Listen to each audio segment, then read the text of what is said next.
Sapere aude semper, ouse sempre saber. Desde já agradeço pela atenção e pelo seu tempo e peço gentilmente que compartilhe esse vídeo com outras pessoas, deixe aí seu comentário e se ainda não é inscrito no canal, inscreva-se. A temática é acerca do positivismo e eu vou destacar no final desse vídeo parte do pensamento de Durkheim naquilo que diz respeito ao fato social, né, e as características do fato social, né, tendo em vista que a sociologia é uma ciência e, por assim dizer, né, Augusto Comte, né, um dos iniciadores do pensamento sociológico, vê dessa forma, né, buscar entender a sociedade como um corpo, entendendo as suas partes, fica mais fácil estudar e até mesmo controlar os fenômenos sociais. E nesse sentido, ele aí, por assim dizer, funda nessa teoria sociológica chamada de positivismo, que podemos também chamar de cientificismo, ou seja, as explicações sociais elas devem ser feitas a partir de um instrumento científico capaz de entender os fatos, entender os fenômenos, conseguir estabilizar isso enquanto fato e a partir disso controlar, né? Esse é o aspecto da ciência. Então vamos ver de forma específica aqui rapidamente o que ele entende nessa questão da ciência em si. Então, o positivismo, né, ou estágio positivo, também pode ser entendido como cientificismo, que tem ali como elementos, né, total poder da razão para explicar o mundo, as explicações por leis, ou seja, a partir do momento que há uma observação do fenômeno, ele é capaz de ser observado, então, leis para entender e controlar tal fenômeno. Do mundo físico e social. Então, nós temos um predomínio das ciências naturais. E nesse predomínio das ciências naturais, né, princípios reguladores do mundo, ou seja, a aplicação da ciência para regular. O que é regular? Vem de régula das leis, né, para ter leis, e essas leis são fundamentais para o desenvolvimento do mundo, assim como o pensamento sistemático, que define o objeto, estabelece conceitos e adota o método. Isso é a base da ciência no entendimento de Comte, e até mesmo a ciência, né, nos dias de hoje, ela, por assim dizer, segue essas etapas. E o estabelecimento de conceitos não são conceitos abstratos, mas a partir da observação daquele fenômeno, né, ocorrido na sociedade. Bom, e nessa proposta, né, cientificista, por assim dizer, o Comte ele vai entender e começar a observar que a humanidade ela passa por estados ou estágios diferentes, como se fosse ali aspectos de evolução. Então, o primeiro, né, é o estado ou estágio teológico, ou seja, as explicações baseiam-se em causas sobrenaturais, divinas ou místicas. É o castigo divino, uma mitologia, né, quando Deus se enfurece ou fica entristecido com a humanidade, ele envia pragas e destruição do mundo. Então, isso é uma dimensão teológica. Depois, o segundo estado ou estágio seria o metafísico, onde as explicações são baseadas em conceitos abstratos, como essências, entidades e forças abstratas. Temos aí um exemplo da astrologia, né? A crença de que o alinhamento de planetas ou o posicionamento de estrelas interfere no humor humano. E depois a lei positiva, né, que seria o estado positivo, né, os estágios. Tem aí essas três fases. E o estado positivo, né, a compreensão dos fenômenos, é guiada pela aplicação do método científico, né, o experimento científico. Não é uma especulação, não é uma força abstrata, mas tudo aquilo que é observado, se seguindo certas etapas, é possível ser reproduzido. E nesse sentido, né, novamente, o positivismo ele tem como base a objetividade, não a subjetividade, né, fazendo uma oposição ao romantismo, não por aspectos ideais, fantasiosos, mas na objetividade pelo resultado, né, científico. Na questão até de curiosidade e influência, né, do positivismo no Brasil, temos a bandeira nacional, né, com o lema influenciado, né, pelos princípios positivistas, né, a ordem e progresso, e o que Conte coloca: o amor por princípio e a ordem por base, o progresso por fim. Amor aqui é a intencionalidade de agir sobre a realidade. A partir disso, cria-se um segmento de ações, de atitudes, a ordem, e somente assim haverá, né, progresso. E ele continua: o progresso é a lei da história da humanidade, e o ser humano está em constante processo de evolução. O progresso não é mais do que o desenvolvimento da ordem. Ou seja, para existir um desenvolvimento é preciso uma ordem, e a partir disso, o progresso.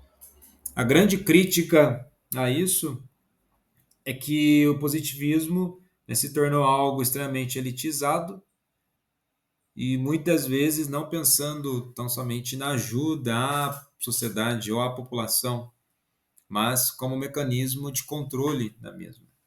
E no Brasil temos a crítica, embora de forma não muito direta, né, pelo Machado de Assis ao positivismo.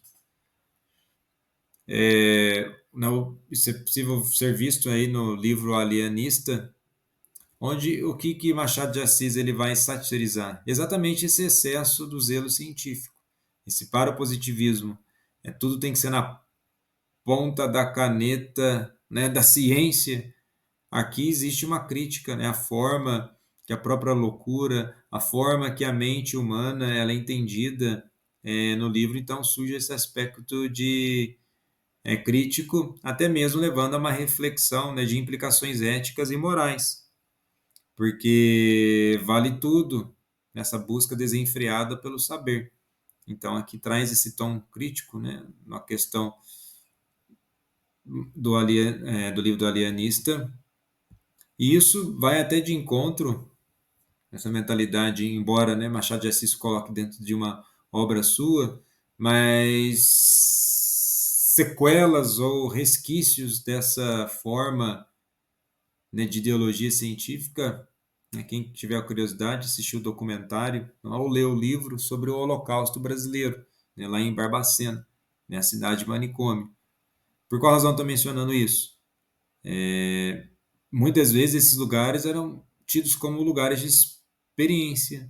Eles queriam ver como que certas pessoas correspondiam, né, ou respondiam a certos estímulos, ou até mesmo hoje pode ser considerado como uma tortura.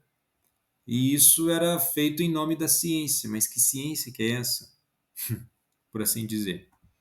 Depois um outro tom de crítica, as memórias póstumas de Brás Cubas, né? A narrativa de Brás Cubas revela a crítica à rigidez da hierarquia social, ao elitismo, né? Tem uma das cenas descritas no livro, tem um momento que ele está de frente com o espelho, ele utiliza tal roupa, nem ele mesmo se conhece, ele não consegue se ver.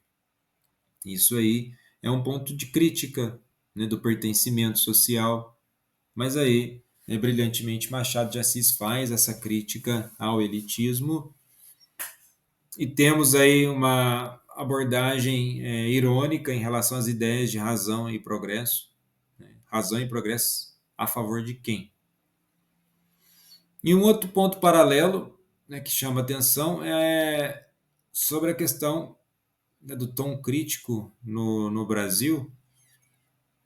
Nessa tela, né, a redenção de Kant, né, de Modesto Brocos, que mostra exatamente essa tentativa, até mesmo científica, ideológica, vou colocar aqui entre aspas, né, do branqueamento da população. Após aí a libertação, né, dos escravos, é preciso agora, né, que esses escravos, né, livres, eles possam reduzir o seu número. Então começa a surgir, né, essa concepção do branqueamento da população. Pela imagem aí, o que nós temos? É uma senhora, né, afrodescendente, no meio ali já uma outra mulher não com tom de pele não tão igual ao dela, e a criança no colo, já de certo modo realmente branqueada. Ou seja, o negro passando a ser branco na terceira geração por efeito do cruzamento de raças, como se esse branqueamento fosse algo benéfico para a população. Mas assim, o que nós temos é que existe, né, a miscigenação, né, e o próprio termo miscigenar já tem uma conotação, né, pejorativa, ou seja, nós temos uma diversidade de raças, e isso está, na união desses povos, né, no território brasileiro. Mas aí vem uma crítica em torno esses acontecimentos históricos, né, e no Brasil é criticado aí por Machado de Assis. O ponto final que eu gostaria de destacar agora é em relação, né, ao fato social. Né? O que é um fato social? É algo que acontece na sociedade, é um elemento que sim se repete, ele pode ter uma característica física ou pode ter uma característica abstrata, ou seja, ele ocorre na sociedade. Então, o fato social é toda maneira de fazer, fixa ou não, é suscetível de exercer sobre o indivíduo uma coação exterior, ou ainda, que é geral no conjunto de cada sociedade, tendo ao mesmo tempo existência própria, independentemente de suas manifestações individuais. Então, o fato social consiste em maneiras coletivas de pensar, sentir e agir. O próprio fato social ele pode ser aí bem exemplificado quando nós olhamos para uma multidão em determinado lugar, aquilo é um fato social. Ou se não existir uma multidão em determinado lugar, só existir uma pessoa, aquilo também já é um fato social. Então, por assim dizer, quando diz ali, é uma maneira de se fazer fixa ou não, pode ter variações nesse fato social, mas o próprio fato de ocorrer dentro do espaço, né, ao qual nós entendemos que é a sociedade, isso já é caracterizado como fato social, que tem as suas características. Generalidade é social todo fato que é geral, isto é, que se repete em todos os indivíduos, ou pelo menos na maioria deles. Vamos pegar um exemplo aqui. Vestimenta, né? Todo mundo usa roupa. Isso é geral. Exterioridade. Existem e atuam sobre os indivíduos independentemente de sua vontade ou adesão consciente. Ou seja, desde que nós chegamos à sociedade, as pessoas já utilizavam roupa. E depois a coercitividade, que exercem força sobre os indivíduos, levando eles a sujeitarem as regras da sociedade. Ou seja, muitas das regras existentes na sociedade não fomos nós que escolhemos, elas já estão aí há um bom tempo e cabe, né, a nós respeitar essas regras para continuar, né, no convívio social. É evidentemente que os fatos eles podem ser mudados em que sentido? Perante as circunstâncias de vivência de cada um. Obrigado pela atenção. Deixe aí seu comentário, também seus pontos de concordância ou discordância. É sempre bom debater e refletir, né, sobre aquilo que acontece na nossa realidade. Até o próximo vídeo.